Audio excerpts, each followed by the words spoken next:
മോനെ കണ്ണുറഞ്ഞടാ കുട്ടു. അമ്മോട് എത്ര മുന്തിട്ടടാ കണ്ണു തുറഞ്ഞ മോനെ കുട്ടു. കണ്ണുറഞ്ഞ് നോക്കിയാടാ അമ്മേനെ കുട്ടു. നോക്കിയാടാ കുട്ടു. മിണ്ടിയാടാ കുട്ടു. കുട്ടു കുട്ടുമോനെ അമ്മേനെ നോക്കിയ കുട്ടു. കുട്ടാ കുട്ടാ കണ്ണു തുറക്ക് കുട്ടാ പൊന്നു കുട്ടുമോനെ. അമ്മയുടെ മോനല്ലേ നോക്കിയാടാ അമ്മേനെ കുട്ടു. അമ്മോടെ നീലൊന്ന് പറഞ്ഞേ കുട്ടാ കുട്ടുമോനെ കുട്ടു. ഇത് എൻ്റെ മോനാണ്. എൻ്റെ മോന് എനിക്ക് 2 മക്കളാണ്. അതിൽ ഇളയ മോനാണിത്. അവന് ജൂലൈ 18-ാം തീയതി ഒരു ആക്സിഡന്റ് പറ്റിയതാണ്.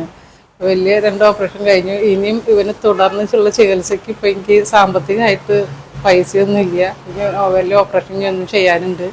ഡോക്ടർമാർ പറയണത് ഇനിയും ഇവന് ചികിത്സിച്ചാൽ മാത്രമേ ഇവൻ്റെ കാര്യങ്ങൾ മുന്നോട്ട് ഇതാക്കുക. എനിപ്പിച്ചിരുത്താനാണ് എനിക്ക് ആഗ്രഹം. അതിനുള്ള ഇത് എന്തെങ്കിലും നിങ്ങളെ കഴിയണത് എനിക്ക് സഹായം ചെയ്തു തരണം. എൻ്റെ മോനെ രക്ഷിക്കാൻ വേണ്ടിയിട്ടാണ് കേട്ടോ, അല്ലാണ്ട് വേറെ എനിക്ക് ഒത്തിരി വേണ്ടിയിട്ടല്ല. എൻ്റെ മോൻ ചികിത്സ നടക്കണം, അവന് എനിക്ക് കിട്ടണം.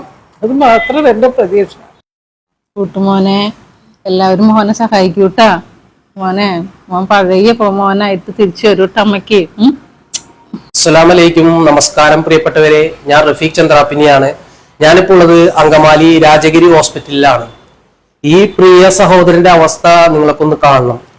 കഴിഞ്ഞ ജൂലൈയിൽ ഒരു അപകടം സംഭവിച്ച് കോമ സ്റ്റേജിൽ ഒരുപാട് സർജറി കഴിഞ്ഞാണ് ഈ സഹോദരൻ ഇപ്പോൾ ഈ ഒരു അവസ്ഥയിലേക്ക് എത്തിയിട്ടുള്ളത്.